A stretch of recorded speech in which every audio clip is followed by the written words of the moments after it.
Good morning বন্ধুরা, আমি আবারও ফিরে আসলাম ডেইলি শিলচরে। ডেইলি শিলচর পক্ষ থেকে আপনাদের সবাইকে নমস্কার বন্ধুরা, এবং ডেইলি শিলচরে আপনাদের সবাইকে স্বাগতম। বন্ধুরা, আজকেও আমি আপনাদের জন্য সকালের গুরুত্বপূর্ণ সংবাদগুলো নিয়ে আসলাম, সকালের সব খবরগুলো। বন্ধুরা, আপনারা যারা চ্যানেলে নতুন রয়েছেন, আপনারা চ্যানেলটিকে অবশ্যই সাবস্ক্রাইব করে রাখবেন। আমি যখনই পরবর্তী ভিডিও নিয়ে আসবো, আপনারা সঙ্গে সঙ্গে আপডেট পেয়ে যাবেন, এবং ভিডিওটা দেখার সঙ্গে সঙ্গে লাইক এবং শেয়ার করে রাখবেন। বন্ধুরা, আজকে সকালে গুরুত্বপূর্ণ সংবাদগুলো হলো: বাংলাদেশের রথযাত্রায় বিদ্যুৎস্পৃষ্ট হয়ে মৃত 6। বাংলাদেশের উত্তরের জেলার ব বড়ুয়ার হিন্দু ধর্মাবলম্বীদের রথযাত্রায় বিদ্যুৎস্পৃষ্ট হয়ে ৬ জনের মৃত্যু হয়েছে। জখম হয়েছেন আরও অন্তত ২০ জন। জখমের মধ্যে কয়েকজনের অবস্থা আশঙ্কাজনক। রবিবার বিকেল ৫:১৫টার দিকে বগুড়া শহরের সেউজাগাড়ি আহত ২০। আমতলী মোড় এলাকায় ওই দুর্ঘটনা ঘটে। নিহতদের মধ্যে ৪ জনের নাম জানা গিয়েছে। তারা হলেন নরেশ মহন্ত ৬৫ বৎসর, অলোক সরকার ৪০ বৎসর, আতসী রানী ৪০ বৎসর ও রঞ্জিতা মহন্ত ৬০ বৎসর। তাদের মরদেহ শহীদ জিয়াউর রহমান মেডিকেল কলেজ হাসপাতালের মর্গে রাখা আছে। পুরীর রথের রশিতে টান রাষ্ট্রপতি দ্রৌপদী মুর্মুর।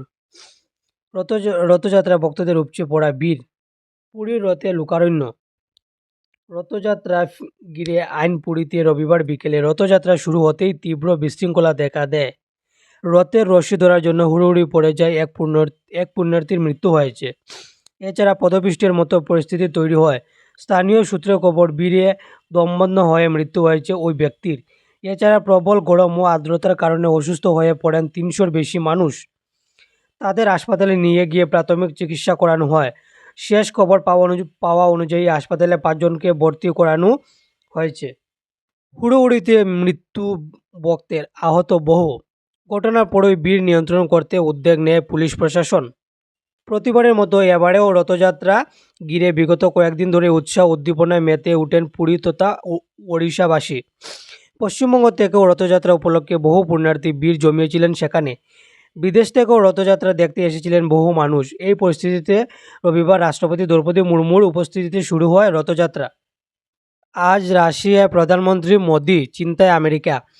রাশিয়ায় দুদিনের সফরে চললেন প্রধানমন্ত্রী নরেন্দ্র মোদি।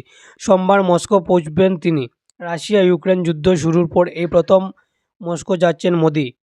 এই সফরে মোদি বৈঠক করবেন রাশিয়ার প্রেসিডেন্ট ভ্লাদিমির পুতিনের সঙ্গে। মোদির রাশিয়া সফরে অপর আমেরিকার বিশেষ নজর রয়েছে। মঙ্গলবার বিপন্নাসিনী পুজো। আপেল ৩০০ পার, একটি লিচু ১০ টাকা। মঙ্গলবার বিপন্নাসিনী পুজো। রবিবার থেকে বাজারে অগ্নিমূল্য সামগ্রীর। আপেল ৩০০ টাকা, লিচু ১,০০০ টাকা। সাধারণ বুবির মূল্য ১০০ পার। বাঙালির ১২ মাসে ১৩ পার্বণ। আষাঢ় মাসে বিপন্নাসিনী পুজো করলে অপয়া অমঙ্গল দূর হয়। তাই প্রতি গড়ে গড়ে পূজিত হন বিপন্নাসিনী। মঙ্গল এবং শনিবার বিপন্নাসিনী পুজোর উল্লেখযোগ্য দিন। পুজোর বিধি অনুসারে তেরো ফল দিয়ে বিপন্নাসিনীর আবাহন হয়। তবে এবার পুজোর সামগ্রী জোগাড় করতে গিয়ে পকেট খালি হচ্ছে অনেকের। আর পুজোর মরশুমকে কাজে লাগিয়ে ফায়দা নিচ্ছে কালোবাজারিরা। যদিও লোকসভা নির্বাচনের পর থেকেই দাম বেড়েছে শাকসবজির, এবার বিপন্নাসিনী পুজোর জন্য বেড়েছে ফলমূলের দাম। মঙ্গলবার পুজো, তাই সোমবার হবে মুখ্য বাজার। গ্রাহকদের ভিড় থেকে রবিবার থেকে বেড়ে গেছে শাকসবজি সহ ফলমূলের দাম। আপেল প্রতি কেজি ৩০০ টাকা, শসা ১০০ টাকা, ডালিম ২০০ টাকা, বুবি ১০০ টাকা, প্লাম ১৫০ টাকা। আর লিচুর দাম বলতে গিয়ে ইতস্ত করতে দেখা যাচ্ছে ফল বিক্রেতাদের। বলছেন দুটো লিচি ২০ টাকা, অর্থাৎ ১০০ লিচুর দাম ১,০০০ টাকা। গ্রাহক আবার পরিচিত হলে বিক্রেতা বলেছেন, নেবেন না লিচু, খুব একটা ভালো হবে না। বাজারে তরমুজ বিক্রি হচ্ছে ৬০ টাকা কিলো দরে। পুজোর জন্য প্রায় প্রতিটি সবজির দাম কেজিতে ১০০ পার করেছে। কাঁচা লঙ্কা ২০০, কাঁকরোল ১০০, ঝিঙে ১০০, কোয়াশ ৮০ টাকা কেজি। বাজারে সামগ্রীর দাম বাড়লে গ্রাহকদের কিছু করার নেই। দিতে হবে পুজো, কিনতেই হবে ফলমূল শাকসবজি। জিম্বাবুয়েকে ১০০ রানে হারিয়ে সিরিজে সমতা ফেরাল গিলরা। অনবদ্য শতরানের পর অভিষেক। মাত্র ২৪ ঘন্টায় এই সময়ের মধ্যে ঘুরে দাঁড়ালো ভারতীয় দল। শনিবার যে পিচে ভারতের ব্যাটাররা ১১৬ রান তাড়া করতে পারেননি, রবিবার সেই মাঠেই ২৩৪ রান করল টিম ইন্ডিয়া।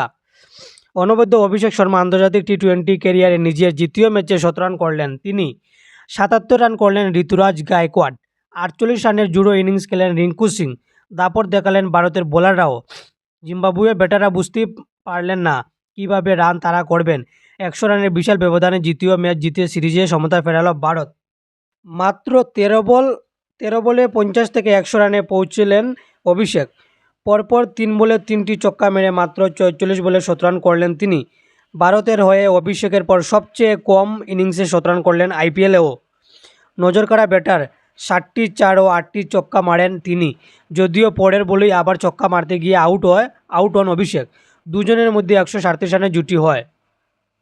অভিষেক যতক্ষণ ছিলেন ততক্ষণ ধীরে খেলেছিলেন ঋতুরাজ। অভিষেক আউট হওয়ার পরেই তিনিও হাত খুললেন, অর্ধশতরান করলেন।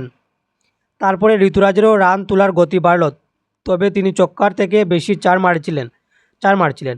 আগের ম্যাচে রান না পাওয়া রিঙ্কুও এই ম্যাচে রান করলেন।